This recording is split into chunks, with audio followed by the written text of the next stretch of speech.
Oui, je vais aborder la question de la sensibilisation et l'éducation de la jeunesse le travail qui va être présenté, le fruit du travail de 3 personnes. Le vice-rectorat de la Nouvelle-Calédonie, le cluster maritime que je représente qui connaît les métiers du maritime et un cluster particulier qui s'appelle le comité 3E, dont je vais vous expliquer. Donc les 3 auteurs, c'est moi-même, Myriam Aubry, qui est déléguée académique au développement durable à Nouméa, et Véronique Mollo, qui est la présidente du cluster comité 3E.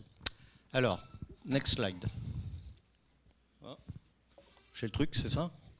C'est comment? J'appuie sur le gros? Ok, très bien. Alors, la question de l'acculturation aux choses de la mer et de l'océan est quelque chose qui maintenant est prégnant et a été soulevé avec acuité très récemment.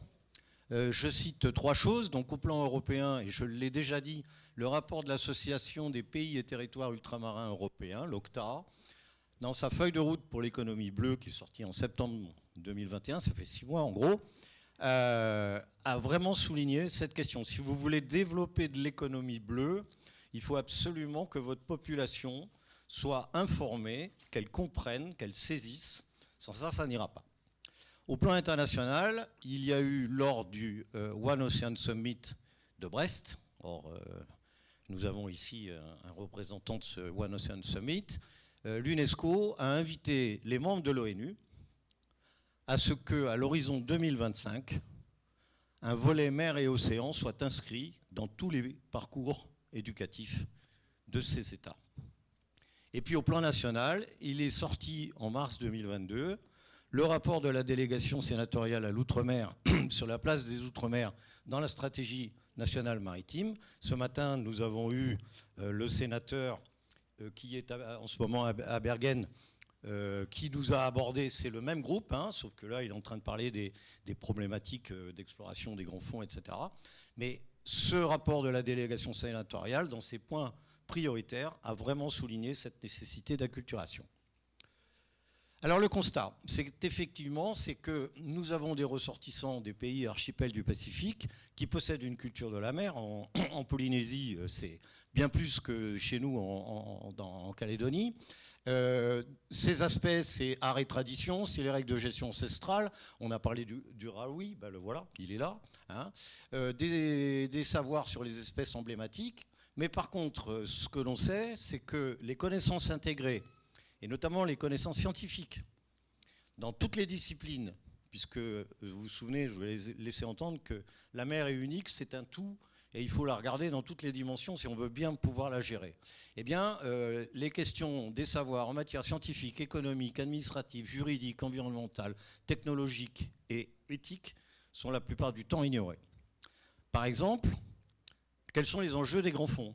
Bon, on en a parlé ce matin, et entre adultes, déjà, on se pose énormément de questions, et on voit qu'il y a des vides complets d'informations.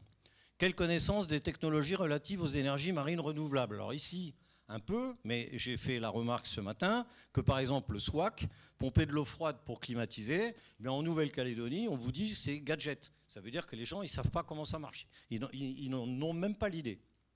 Je parle des adultes. Que sait-on exactement des phénomènes liés au changement climatique ? Ah, on parle d'acidification de l'océan. Est-ce qu'on apprend ça à l'école ? Est-ce que vous savez comment ça marche ? C'est quoi ? Ben, justement, on va avoir peu de monde qui va pouvoir y répondre. Or, si on ne comprend pas, évidemment, on a du mal à pouvoir poser un jugement objectif. Remontée du niveau de la mer, fréquence des catastrophes naturelles, c'est la même chose. Quelle est la résilience ou que faut-il faire face aux pollutions par les plastiques ? Ben, on a eu notre ami nous a exposé tout à l'heure le cas de figure et on a bien vu qu'on avait pas mal de questions. Mais les enfants, que savent-ils de tout ça ? Et comment sont-ils éduqués vis-à-vis de ces questions-là ? Voilà. Et il y a plein d'autres questions, dont celle en particulier à souligner, égalité des genres et place des femmes dans l'économie bleue, qui est un vrai problème, une vraie question. D'ailleurs, on a vu tout à l'heure dans, je ne sais plus qui est celui de Colombie-Britannique, qui nous a présenté les freins au développement économique. Eh bien, la non-inclusion des femmes est reconnue parmi les 10 paramètres qu'il faut considérer. Alors l'objectif, bon, bien sûr, notre objectif, il est de construire une stratégie de développement durable fondée sur les ressources de la mer et de l'océan. Et notre propos, il est que cette stratégie n'aura pas de sens si la population, et donc sa jeunesse, non instruite aux enjeux et aux questions, saura s'y investir, s'y associer et être force de proposition et d'action. En effet, il s'agit de renforcer la dimension maritime dans la pluridisciplinarité qui pour le moment n'est pas perçue. Et deuxièmement, il faut faire en sorte que nos jeunes soient sensibilisés, éduqués et formés pour acquérir les connaissances et les savoir-faire professionnalisants. Par exemple, la question nous a été posée, quels sont les métiers du maritime ? Bon, nous, on en a un certain nombre, vous en avez aussi. Les enfants de Calédonie ne savent pas quels sont les métiers du maritime. Et ils ne savent pas quelles sont les voies pour pouvoir y arriver. Bon, et donc, il faut qu'on crée des acteurs engagés et éclairés du monde de l'économie bleue, en entraînant en même temps les parents d'élèves, parce que c'est par les enfants qu'on va peut-être entraîner les adultes, parce qu'autrement ça va être difficile, vers un ensemble de connaissances et de faire monter le niveau. Vous savez très bien que les dictatures s'inscrivent dans le fait que si les gens ne savent pas, ne comprennent pas, tant mieux, on va pouvoir diriger, mais c'est de la direction à court terme. Alors, dans l'objectif à la suite, on a en fait deux grands sous-objectifs. Sensibiliser et former aux enjeux de la mer, c'est-à-dire créer un socle commun de repères, que la prise de conscience des richesses, des potentiels et des fragilités soit bien intégrée, qu'il y ait une dynamique partenariale dans le partage des connaissances, et que le système, puisque la mer c'est un système, bien, que ce système soit bien compris entre les questions qui sont les questions économiques, de développement, les questions qui sont environnementales, les défis de connaissances, donc qui seront des questions scientifiques, les dimensions sociétales, culturelles et éthiques. Et puis, intégrer la dimension genre dans toutes les thématiques qui vont être explorées. Et le deuxième sous-directive, si je puis dire, c'est s'engager pour agir. Hier, M. Ryabinin nous a dit « An ocean inspiring and engaging ». Ça veut bien dire ce que ça veut dire. Il va falloir s'inspirer de l'océan, donc il faut qu'on le connaisse, et il va falloir s'engager. Donc, déployer une culture de l'engagement et de l'action concrète en faveur de la valorisation et de la préservation du patrimoine marin et maritime. Promouvoir un cursus de formation qui inclut un ensemble large d'aspects qui sont tous interdépendants. Le changement global, les menaces et risques anthropiques, les enjeux géostratégiques et les relations internationales, les technologies émergentes, l'innovation. Tiens, par exemple, l'innovation. Qu'est-ce que c'est que l'innovation ? Vous posez la question à un gamin de Nouvelle-Calédonie, l'innovation, il a du mal à le définir, donc il faudrait peut-être l'apprendre. Et puis l'éthique et la notion de liberté. Alors l'éthique, pourquoi ? Je disais que les Calédoniens sont des terriens, pas des marins. Or, les marins, ils ont une éthique. Ils ont une éthique parce qu'ils savent vivre sur un bateau. Ils savent vivre en milieu confiné. Sur un bateau, tout le monde a un rôle à jouer. Petit ou grand, mais il a un rôle à jouer. Et la solidarité, elle est la base. Parce que s'il n'y a pas de solidarité à bord, le bateau, il va couler. À terre, la solidarité, je suis désolé, elle ne s'inscrit pas au même niveau. Oui, alors les acteurs, il y en a 3, donc j'ai dit le vice-rectorat, le cluster maritime pour les acteurs du monde économique, etc. Et ce fameux cluster comité 3E, qui veut dire éducation à l'égalité à l'école, qui est un dispositif spécifique à la Calédonie, qui est inédit dans sa composition et sa gouvernance, puisqu'il associe la communauté éducative à la société civile. Et lui, il va traiter de l'égalité des genres et des aspects culturels et d'éthique. Bon, dans les acteurs, qu'est-ce que je puis dire ? On a commencé en mars. On a 3 lycées pilotes qui sont identifiés. On en a 3 autres qui se sont portés volontaires.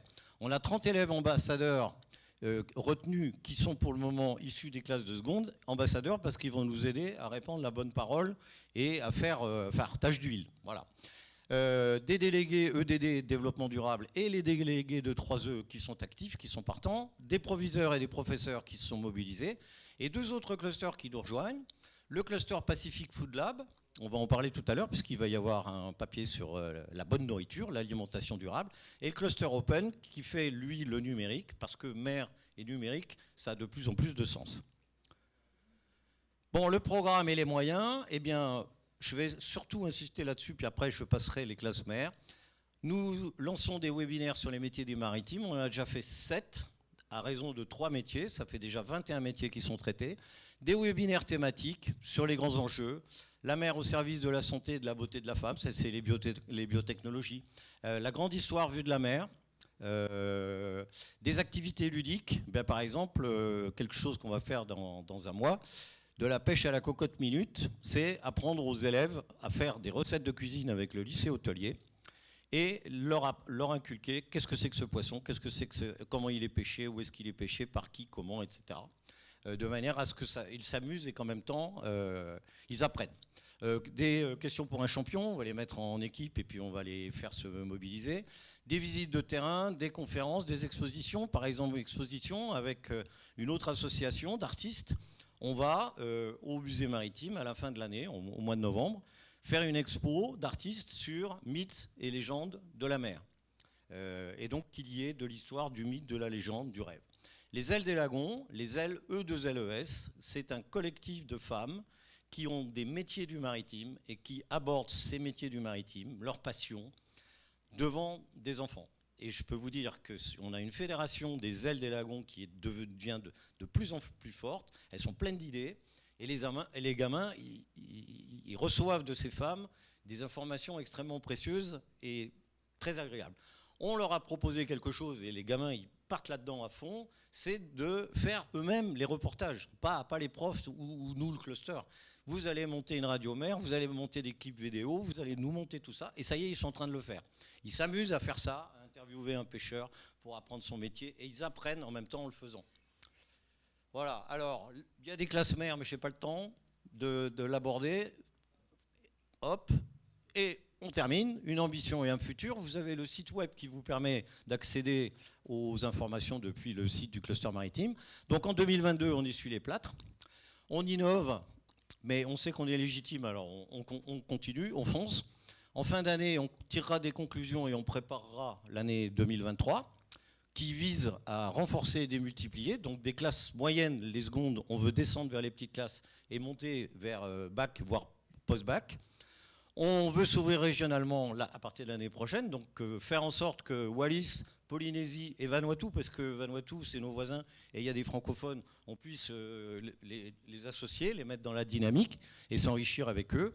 Et puis on vise le régional, puisque le 27 juin avec la CPS, on va traiter soyons fous, soyons nous, soyons pacifiques avec la mer et l'éducation au cœur. C'est avec la CPS qu'on monte ça. Même pas peur, j'ai mis. Je termine par une citation, toujours j'ai l'habitude, mais un message d'un peintre, Vincent Van Gogh. Vincent Van Gogh écrivait aussi. Et il a dit « Le cœur de l'homme est comme la mer, il a ses tempêtes, il a ses marées, et dans ses profondeurs, il a aussi ses perles. » Alors, ce que nous souhaitons, c'est qu'avec une sensibilisation et une éducation adaptée, on fasse en sorte que nos enfants sachent trouver les perles que cache notre grand océan, mais ils les trouveront parce qu'ils connaîtront, ils auront compris. Et en même temps, je pense que nous les aiderons et apprendrons aussi à les trouver avec eux. Voilà, je vous remercie.